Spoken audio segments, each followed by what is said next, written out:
Welcome to Business Aspirin, pain relief for business. Clint has managed a restoration company in Dallas since 2008 and is one of the top drying experts in his region. Clint is also the co-founder of JobDocs, a software developed to help his team manage their overwhelming volume of projects. On the podcast, Clint brings together business managers and leaders to share with you how they have overcome their business pains and how you can too. And now, here's your host, Clint Junell. Welcome to Business Aspirin. I'm your host, Clint Junell, and I am excited about this one today. I have one of my good friends and one of the leaders in the restoration space joining us today, Russ Palmer out of Arizona with Titan Restoration, Arizona. Russ has been an industry leader. He's been influential in some of the associations that are vital to navigating the restoration space and benefiting restoration. Helpful in terms of, what we do as restorers in terms of drying techniques. And I think you've had some influence even in terms of some ICRC stuff, Russ. So super excited to have you on, man, and grateful that you're here. Well, thanks. Thanks for the invite. Appreciate it. Yeah. So let's talk a little bit about Russ. I know some of your history, but obviously the people that are going to be listening to this don't necessarily know your history. So let's talk about carpet cleaning businesses and jumping into the, carpet world and then the restoration space and how all that kind of evolved and what made you decide to even start a carpet cleaning business. Let's get into it. Okay. So, I love talking about myself really, so this is really not uncomfortable, but, no, so I actually, for all intents and purposes, it just, restoration came by as just a fluke is what it really turned into. So my story is when I was in high school, one summer, I worked for a carpet cleaning company, did a little bit of carpet cleaning. After high school, went on a mission and then came back and went to college. Instead of flipping burgers, a buddy of mine said he found a carpet cleaning van I should buy and look into and reached out to my other cousin who had a property management company. And I said, hey, if I buy a van, can I clean carpets for you? While I'm going to school. And he said, all right, cool. And so I did. So I bought a van and cleaned carpets, and eventually I came across an empty one that was flooded. Like, one of those, oh crap moments. And then it's like, okay, what do I do? Made a bunch of phone calls, talked to a bunch of people who I knew in my industry, that I'd met over the years as carpet cleaning. Found out I really enjoyed it. Really enjoyed the floods. For some reason, it piqued my brain, piqued my interest. It tickled my brain. And from there, I just started doing floods only. So carpet cleaning and floods. And this was 96. So 27 years ago. Did that for many years. Somewhere in the early 2000s, I connected with, I partnered up with a restoration company. I got contractors that they didn't do any floods. I didn't do any contracting at the time. And that was Titan Restoration. So we worked closely together. Titan Restoration was started by an adjuster buddy of mine who, as adjusters, they think they write all these big checks and it's, super, super easy. You get an estimate, you get a big check, and then you just put money in the bank, right? Right. It's easy. Well, a few years in, you realize it's not that easy. There's like customers associated with it and they get mad and do stuff what's on the estimate. And so for some reason or another, I bought it and took over the construction side of it. And that was in 2005. And so in 2005 is when we went full service. Titan Restoration had a better RLC license. So we stuck the name of Titan Restoration. Prior to that, we were Flood Pro. Okay. And then since then we've grown. Now we've got, roughly 60 employees in 2 locations, and we're just killing it here in Phoenix and Tucson. Yeah. So it's amazing, dude. Like to watch the story. So I've known you probably since 2010-ish, probably range, somewhere in that range since I've known you, and your involvement in the industry has been great. Like the 1996 version is, and like we didn't know how to dry structures in 1996, right? Which is part of what led to the whole Aaron Brockovich era and black mold and the early 2000, which is, pretty big in the mold industry at that point, in the late 90s, early 2000. And so you were also kind of instrumental in seeing problems and navigating ways to help spin the industry a little bit better, right? Would you say that? So Yeah, luckily I got some really, really good advice. So early on in my career, I discovered this. This is like pre-internet, pre like information age, really, because we were at Disney Yellow Pages back then still. Yeah, sir. But somehow or another, I learned about Chuck DeWald, some redneck out in Tennessee, really. And Straight. Yes. and so they're like, you got to go to this class. I'm like, all right, he's doing something out there. So I actually went out there and took that class. And this was late 90s, which was super instrumental because in that class, there was a lot of, I didn't realize it was like his second or third class, but I thought he'd been doing it for years, but the way he presented it, he did it for years. It was like boot camp. It was like pretty intense. You had the camo on and all that stuff in those days, right? Yeah. Yeah, I know those days. He actually opened the class with a video clip of Patton, the movie Patton.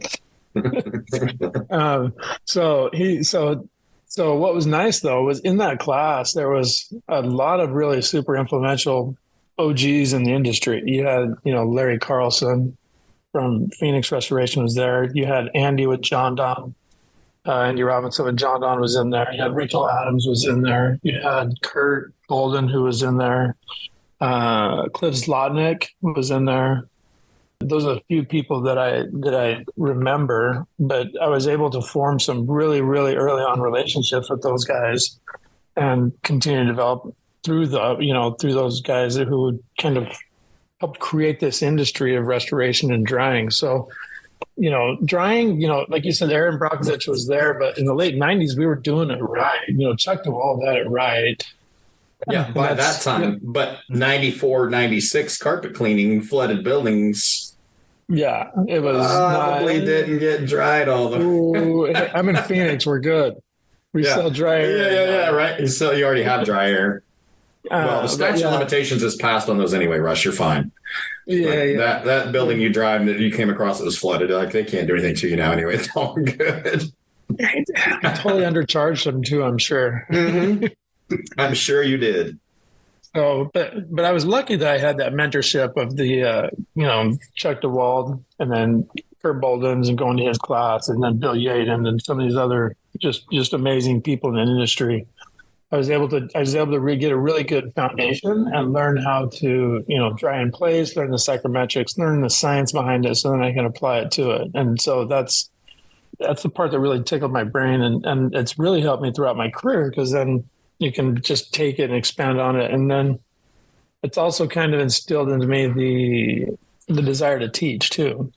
So, and that's what we've really done is we've found out that we've had to teach throughout all these years, but it's cumulative. And so over the years at the beginning, everybody's like, what's this drying in place? Just tear it out.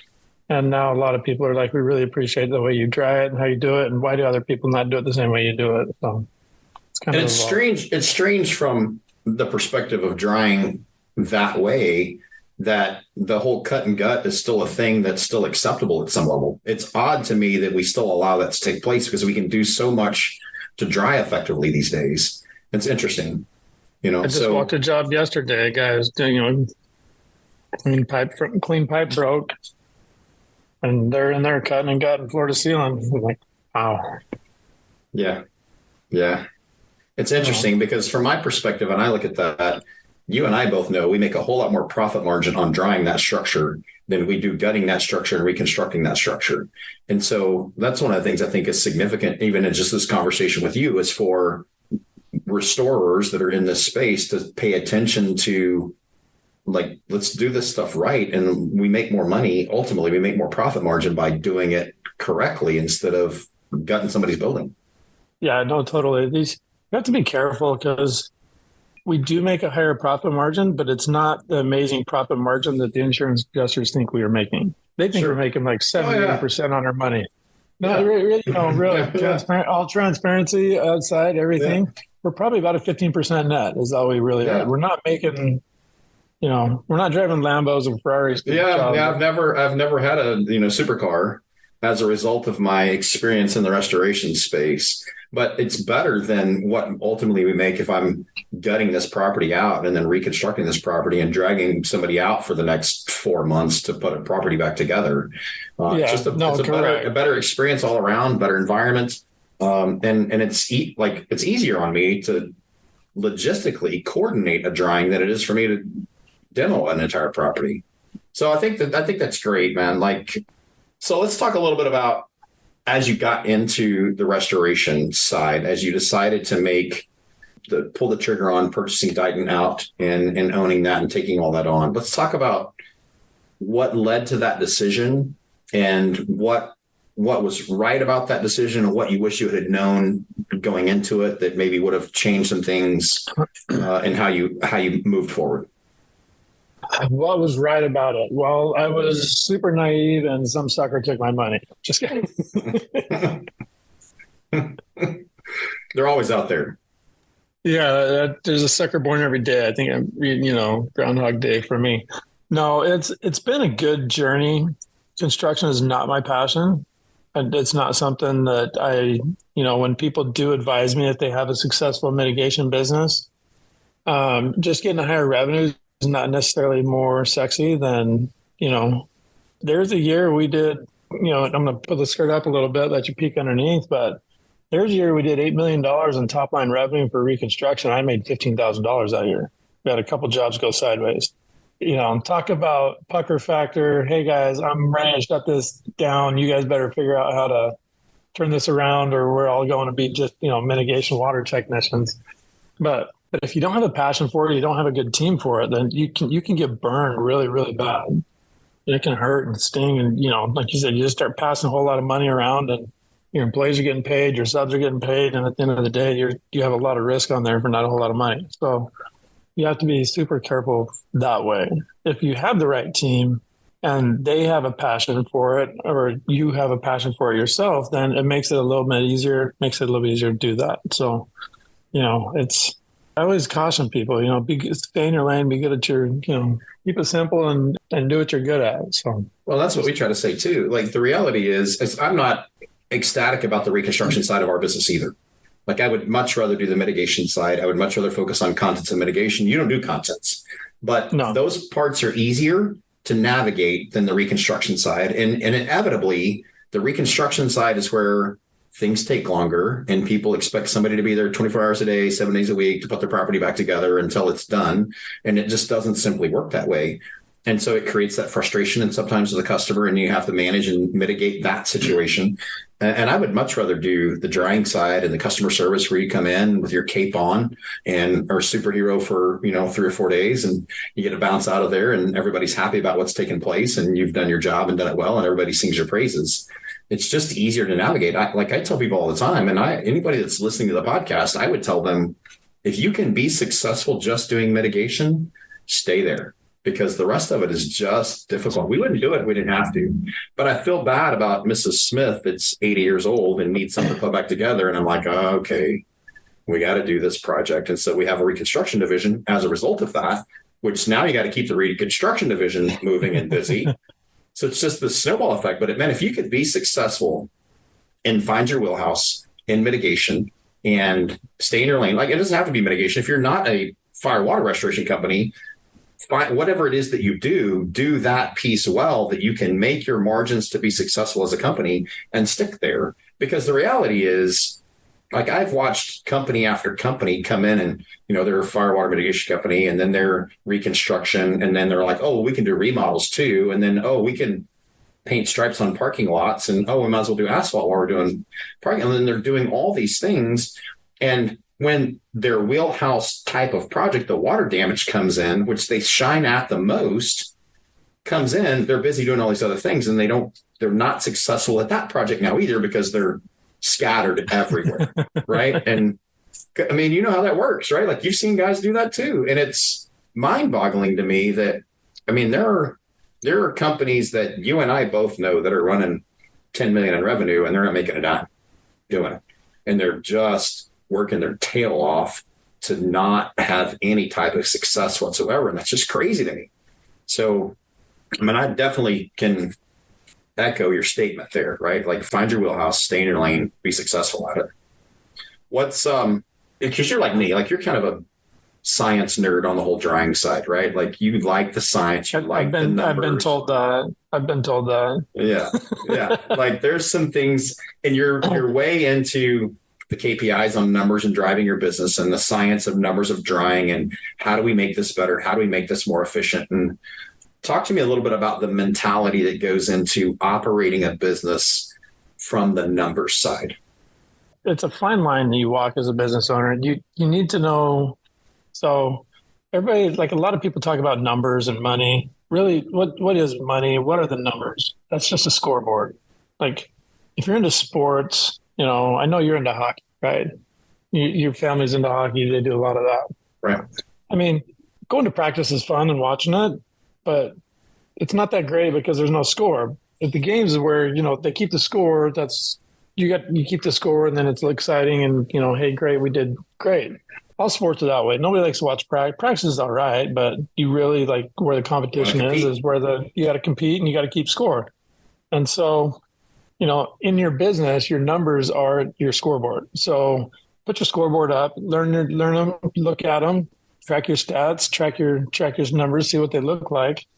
And, and that changes. Like your KPIs, there's always a few that are like core that you're looking at, but there's other stuff that you're always looking at too. You can tweak and it's, you're just kind of looking at them and, hey, how can we improve? When you're young and nimble and stuff, you can see a lot of improvement on some things and you can go really right, really fast, or you can go really wrong, really quick too. But as you grow and more mature and kind of develop your processes, you're just looking for little minor tweaks, to get, how do I get a 1% improvement today or 1% improvement this month or this year?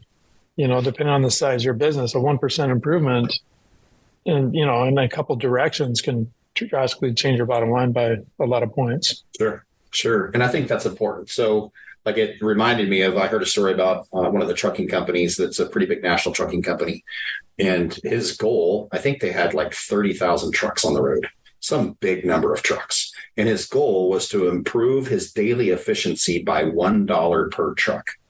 $30,000 a day in efficiency, right? And if I got two, that's amazing.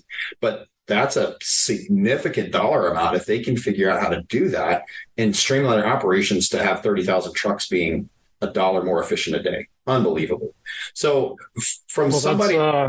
that's compound interest right there. That's that's the banker's best buddy right there. Significant. So if you were talking to somebody or talking to 20-year ago Russ or 30-year ago Russ, I guess at this point, right? What would be the key numbers? What are the core numbers you want someone to track? You're going to track the basics, right? You're going to track your top line revenue. You want to know what you're billing out, what you're doing. You want to track your costs, how much it's costing, and not just like what's in my checking account. And then from there, you kind of, the other thing you're going to want to track is how long it's taking you to collect your money. That's a real big issue. And how good is your process there? Like a lot of restoration guys I talk to are 90 to 120 days on their, on their receivables. And mitigation, I think we're at 28 days or less, and wow. Then or somewhere in there. And overall combined, we've been slipping. We're like 48 days, I think 45, 47 days for receivables. That's still amazing though. Honestly, if you think about the space, like you're probably top in that space right now. Right now, you do a lot more commercial than a lot of the other restoration guys are going to do. And some of that pays a little quicker as well, right? But yeah, kind of. Yeah. That may be a day, Russ, for us to have a whole other, podcast where you train people how to go get their money faster. And it's not me. We got a great collection team. Yeah. Well, there you go. They're the nicest bulldogs you got. And that's training in itself. Hey, this is what I did. This is how I put these guys in place.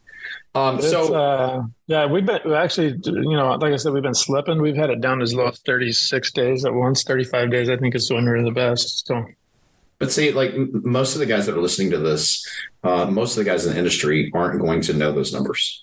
They're not going to know how long it takes them to collect money. They're going to have a general idea that it takes a long time. And they're going to fight for all that stuff, but they're not necessarily tracking those KPIs specifically. So it's good for someone that's trying to hit that next level, most of the guys that are hearing the podcast have done a decent level in revenue, and most of them are around $1 million in revenue, and they're trying to just jump into that 3 million or 5 million range and kind of get that done. So to hear you talk about, because the cycle time of money improves that as well, right? The faster you get that done, the more you can do with that money to move on to the next project and make things happen. And the more time you spend every day trying to collect money on a project, the more it costs you for that project. Yeah. So speeding that up is valuable. So hearing that is great. Yeah. So I guess one of the things when I was young, I didn't understand the time value of money. So for example, when you say, okay, it's taken me, let's say it takes a company 90 days to collect money. What does that mean? That means like from the time you invoice to the time you collect any money, it's 90 days. And when you're going against a company like mine, where we're at 45 days, like I'm able to collect my money twice as fast. So this is what it really boils down to is, it's like, hey guys, when you have your lower AR days, you're able to put that money in your pocket quicker. Most of the time, that's just a little bit of discipline of being able to say, hey, I need to deposit up front. I need to collect some money up front. I need to collect this. You also need to be able to have the discipline of knowing how to navigate the mortgage process. If you're doing, especially on the reconstruction side, anything over $5,000 has a mortgage company on it. And those guys are even tougher than the insurance companies get money out of. But if you understand how to process it or run the process, you can do it. Like, I don't know if we're going to have a recession or not, but 2008 was pretty brutal for restoration guys.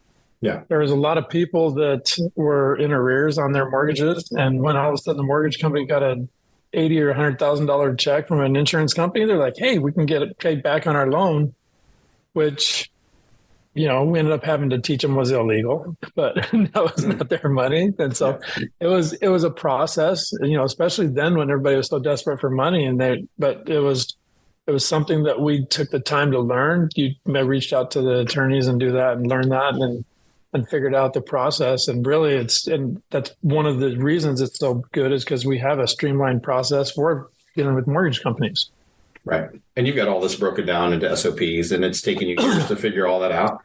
And I think that's important for people to hear is like, when we start off, we don't know what we don't know, and we just kind of go operate.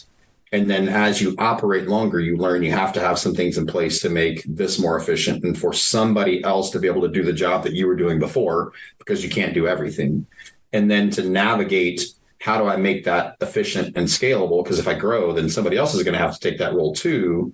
And so I think it's important that everyone knows that they've got to figure out a way to create a process that someone else can follow and take yourself off of it. And when you start talking about, like, you're aware that in the restoration space right now, private equity is a big play. Like, there's a whole lot of people trying to buy and acquire and do things in spaces. And the reality is, if you had to stay involved in Titan restoration for it to operate in any capacity, you're less valuable than if you've got the parts and pieces in place to allow Titan to continue to operate without you.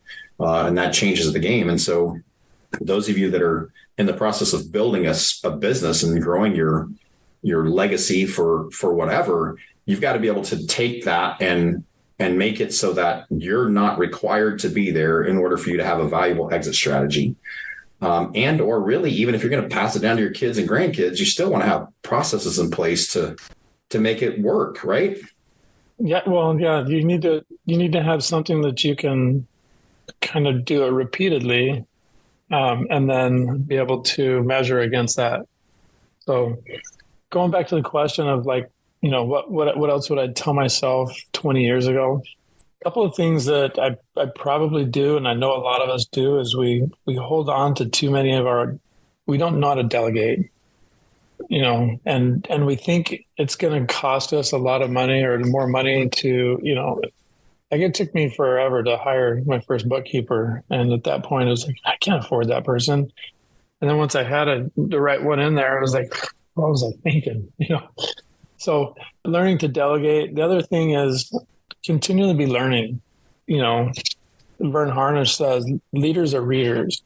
And so if you want to be a leader, the thing we have to learn in our companies is our companies are only going to grow as fast as we grow. So one of the things that we have to realize is that as an owner of $1 million company, the company's not going to grow to $5 million unless I learn how to be a $5 million a year owner. And I change my mentality. I change a little bit of my habits. I change the way I do business. I change, how I think, the structure. And the same thing as you're growing all the different levels, you have to be growing faster than your company in order to continue to lead, because otherwise your company is going to outgrow you, or it's going to catch up to you and it's going to stall. And then you're going to get, if you're stuck at a spot or stuck at a level, it's probably because you personally are stuck at a level, and you're not growing yourself as a leader. Yeah, absolutely. And I think that's very valuable information in terms of growing. And in your case, because I know you use scaling up to help kind of put some of those things in place to help you be prepared for the growth, right? What's your suggestion around finding a system to move you forward? Like, what would you say to someone? Okay, so I would say you need to have some type of system. That's the short answer. You don't ever want to be the smartest guy in the room. If you can hire people that are way smarter than you, it's, give them the opportunities, let them do what they do, and let them shine. What I do, like, I see a lot of companies that are like, hey, what works for you, or what's good, or what should I do? And as I talk to them, the number one thing I suggest to most companies is to get a business operating system, whether it's scaling up, which when we looked at it, there was only really a couple. You have like Good to Great, you have Great Game of Good Business, you have EOS, and you had Scaling Up. And so I wanted somebody to teach me how to run just a better business. Didn't matter what it was. We're a business that happens to be in restoration. And so I just needed somebody to help me run that. In hindsight, I would probably go with EOS. It's just a little more simple, a little easier to implement. Scaling Up's pretty heavy, it's a pretty big lift. We've done it very well. My team has adopted it and done well and gone from there. But I know a lot of restoration companies are using the EOS system. There's a book by Gino Wickman called, what is it? Traction. Traction. Yeah. But there's 5 books in there. So there's Traction, which is for the owners. He has some other books for like for the employees, so they can get staff to understand. Like, I think one of them is called "What the Heck is EOS?" Then Rocket Fuel is one that he uses to kind of help propel you a little bit better in that with your integrator, as what they call it. But so if you were to look at, like, when is the right time to implement a business operating system, and how do you know when is the right time? Well, let me ask you this: when's the right time to plant a tree? I'm with you. Like, as early as possible, right? Like, if I want this thing to happen. But too many people, especially on the entrepreneurial side, right, is we have a passion about something, and we're like, this is cool, I want to do this, and being able to help customers in the restoration space and save them in the time of need. And then as you grow, you start realizing, oh crap, I've got to have, like, I can't do all this. I need to add some people. I need to add a bookkeeper. Oh, why did I wait so long to do this? Now I have some help doing that. And so here's the thing that goes to your question is the problem with our industry is that not everybody in our industry is graduating from Wharton Business School, coming out with an MBA and knows how to run a business. Like, all the owners that you've met, they graduated from high school, did a little bit of college. They worked for somebody for a while. What really happened most likely was they did a really good job in their business, in their position. They were working for some guy who didn't know how to manage his checkbook, wasn't paying his bonuses, got pissed off, says, hey, I'm going to go off and start on my own because you're not paying me my bonuses or my commissions and not taking care of me. And you're going out and starting a business. Like, the barrier to entry isn't very, very high to get into it. But when you're in there, the problem is you've never run a business before. Like, there's some basics in just running a business. Doesn't matter if it's restoration or selling widgets or whatever it could be. There's basics that are in there that, as you just learn these basics, it just makes it so much easier to say, okay, as I'm looking at this, here's my business. Here's how I'm supposed to here's some meeting rhythms that I'm supposed to do so that I can, keep everybody informed and keep everybody on the same page. Here's here's how we can start plugging people in. Here's how we can look at it. Then just start. Here's how I can do my strategic planning. Here's how we can do, quarterly thinking, annual planning, 3-year, 5-year, 25-year planning. And what does this all look like? And you kind of get a rhythm and you say, okay, at its basic, you say, okay, what does my company look like in 3 to 5 years? And then you reverse engineer it. And when you have gone through the process, you're like, it's pretty fairly simple. It's not any rocket science. Hey, peek behind the curtain and, there's some types of big secrets. It's really just, you look at it, it's like, it's kind of like a common sense thing, but it's just one of those things that you were never taught it. You've never been a part of it. You've never been a process to it. So it's really hard to, basically reinvent the wheel to do that. And it's just, somebody's already spent a lot of time consulting. They've already spent a lot of time with other businesses, just like you guys, struggling with all the same issues. And they say, hey, here's a playbook, follow it. I'm on the lazy side, I'll follow it. Yeah. And it's easier that way, right? The problem is just knowing that you need to implement it and knowing that there are things out there that will make the whole process more streamlined and more efficient for you. But it's tough, right? On the entrepreneurial side, when you're in the minutia of working on jobs and writing estimates and trying to invoice customers and all the things, it's hard to make that a priority. And so I'm with you, man. I would suggest that people make it a big priority and focus on getting operating system in place early. And I think that's spectacular. There's a book that helps on that. That's really, really good by a guy by the name of Dr. Benjamin Hardy called Who Not How. Okay. So whenever you get a problem or you have an issue, a lot of people say, how am I going to accomplish this? He says you should reframe that and you should change your framework and say how, or like who should do this, not how should I do this? Because a lot of times it's easier to find a who and not figure out how to do it. That's probably valuable information. I'm going to look that up. I'm going to find that book. So in your career, what are some of the business pains you've experienced and how have you resolved those pains? A couple of the biggest ones, like whatever you would like, don't make $8 million in revenue and have $15,000 in profit. That's one. But that's one. The problem. So the problem, like, for example, with that year, what we realized was we just got lazy and kind of started throwing money at stuff. So, where there's profits, there's usually like Howard Shore is one of our business consultants. He has a book called Leaky Buckets, and every time you're making money, there's going to be some leaky buckets. There's going to be profit slipping away somewhere.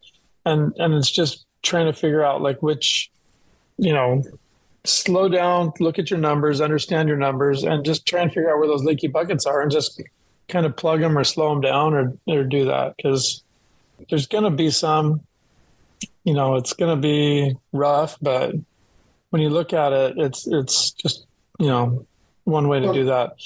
The other thing to do, the other thing I've learned over the years more than anything is hire for culture, slow down in your hiring process and hire good people and just get out of the way and let them do their job. As owners, we like to go in, we like to, micromanage and stuff. But if you hired right and you've trained them well, you say, hey, here's your SOP, you're hired right, and I'm going to track you. Here's what you're going to be measured against. Go. People want to perform. They want to do good in their job. And if they're happy and they like the work environment that they're in and they like the people they're working with, they're going to do a lot for you. They'll run through brick walls for you and they'll just do some amazing stuff for you. And they'll perform. And happy employees are going to perform better than pissed off employees. So absolutely. Check your insurance companies have the net promoter score, right? There's a way to track your employee net promoter score. So start tracking that. A lot of companies think they're really, really good in the 30s and 40, like a net promoter score of 40 to 50 is pretty good. Ours is like 68 or 70. So that's significant, man. And a lot of our listeners won't even know what a net promoter score is, but essentially, guys, it boils down to when he's talking about an employee net promoter score is would they recommend you as a company to use? Would they recommend you as a place to be employed? Like, do they like you? Are they happy with where they're at? That's what he's talking about. And in your case, like, I know some of your guys, right? I know part of your team, and like, they've been there a long time. And they're fans of both Russ and of Titan, right? They're in, they've bought in, and you've done a great job on that from that perspective, man. And for that, like, kudos for sure. That's probably one of the harder things in business to do. That is like work your ass off and still have fun. Yeah, it's tough. And you've done, like, you have a good culture, like, and you've created an environment that allows you to have, like, I've ridden a bouncy unicorn. I don't know what you call that thing that I've ridden in your office. The unicorns? It's like a little pump horse bicycle thing. And there's scooters in the Mary office. Poppins, Mary Poppins is the unicorns. It's like the Mary Poppins merry-go-round. Like you just bounce around. Yeah, it's pretty great. And they get to have a good time, and they're excited about what they're doing. And I think that's significant. Like, if any of you are ever in Mesa, Arizona, like, Russ's team is somebody you need to meet, especially if you're in the restoration space. You need to just drop in and say hi to those guys. I don't think there'll be a ton of them flooding your office, Russ. So I don't think I'm taking a ton of your time by telling people come see you. But Russ we're open. Come by and say hi. Significant leader in this space, and I consider a valuable asset to me and good friend, and I'm grateful for it. Like, we've had a good conversation. I want to be mindful of your time because I told you to be about 30 minutes, and I could chat with you for hours on end about different things, Matt. So what's one thing that I didn't ask that you would want to share with that group trying to jump in, kickstart? Maybe they have a job and they're trying to start a business, or maybe they're trying to get to that next level. What's the Russ level of advice that you would offer to somebody? Don't be afraid to raise your hand and ask questions. So, get involved. Going to, for example, the RIA, Restoration Industry Association, it's been around for a long time. Start going to classes, start interacting with the instructors. You go to the RIA, there's a bunch of super smart dudes there that you can kind of learn from, pick your brains from, form some relationships. Don't a lot of guys go there just so they can go to the bar and hang out and, do whatever. But, go to the bar and buy a drink for a guy that got some gray hair and looks like he's pretty smart. When you're there, you'll see some guys walking around in jackets. Yeah. Not me, though. I don't have anything to offer. That's one free drink. I just have gray hair. Look for the guys walking around in the jackets and that just look like they're out of place because they're not a contractor, but they just look like they're super smart, and go buy a drink and start a conversation with them. And you'll be interested in, you'll find some pretty interesting people there. There's some, there's a lot of great resources on the RIA website. It's super inexpensive to join that right now too. They've changed the way that they've set it up so that more than likely what we're hoping, just so full disclosure, it's not a commercial, but I sit on the board for the RIA, have for a few years now. But it's changed a lot. They want to be a resource. They want to be valuable. They want to be, provide value for the membership and not just be a good old boys drinking network. So, but get involved and talk to people. And you'll need a lot of stuff. So many younger entrepreneurs, there's the hesitancy to try to be transparent, right? Or to try to be involved and think everybody's just competition. So they'll go to a course and maybe learn from an instructor, but they don't really want to build a relationship with anybody in their market. And I would say the best thing you could do is build a relationship with the people that are in your market, because those people have some knowledge, can offer some assistance, maybe even be able to get you in a tight spot, right? I have a great relationship with Dalworth Restoration that has done some amazing things for me in the past. And I know those guys really well too. And so jump in, man, and buy in on what opportunities are in front of you to be able to assist you. And I love that. I love that sentiment. I love that advice. Get involved in the associations that are a part of your industry. If it's restoration, RIA is a great one to be involved in. But the other thing also, there's a lot of people that there's two mentalities I run into a lot of people. There's an abundance mentality and a scarcity mentality, right? Okay. Peter Diamandis,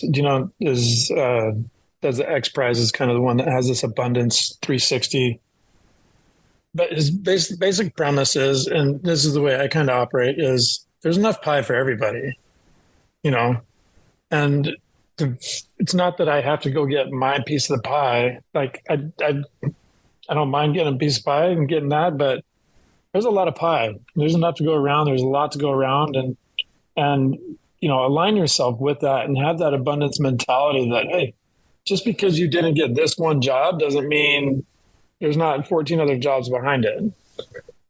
There's plenty of work to go around. There's plenty of stuff there. And part of that's having those alliances, like you said. Delaware's a big company in your market. I'm the same here. Like, some of my biggest jobs have come from smaller companies who said, hey, Russ, I don't know what the heck I'm doing. Can you come help me out here? All right, let's go work this thing together. They learn, I let them work side by side with me. It's not like I come in and kick them off or anything, but work side by side. We train them. But, you're doing a couple different things. You're elevating the whole industry. You're training a whole other set of group that's going to do it right, because there's a lot of people that don't. And, rising tide will raise all ships. So the best we can do is kind of work together and create that rising tide for everybody. And, the more we work together as an industry, the more we'll be able to see changes and things happen in our industry, because we are a super fragmented industry, because a lot of people are just like this scarce mentality. It's like, hey, I've only got this much and I've got to hold on to what I've got. But, share it. There's lots. Share it with your employees. Absolutely. Share it with your customers. Share it with your competitors. Share it with, be open and help everybody out. And it's just like, it's cool where the more people that are lifting, the more people that are rowing in the same direction, the faster you can get somewhere. So absolutely. I love it, man. I love it. Well, brother, I appreciate your time. I appreciate you taking the time to be on here. It's good to see you. I will see you soon, I'm sure, somewhere. We'll connect on something. And if you need anything from me, man, you know where to find me. Yep. Everybody, thank you so much for being on with us today at Business Aspirin. Russ, I appreciate your time, and we'll catch up soon. Cool. Thank you. Take care. This has been a Business Aspirin, Pain Relief for Business podcast. If you're a business owner trying to overcome your business pains, follow us on Apple Podcasts or visit our website for more information, job-docs.com.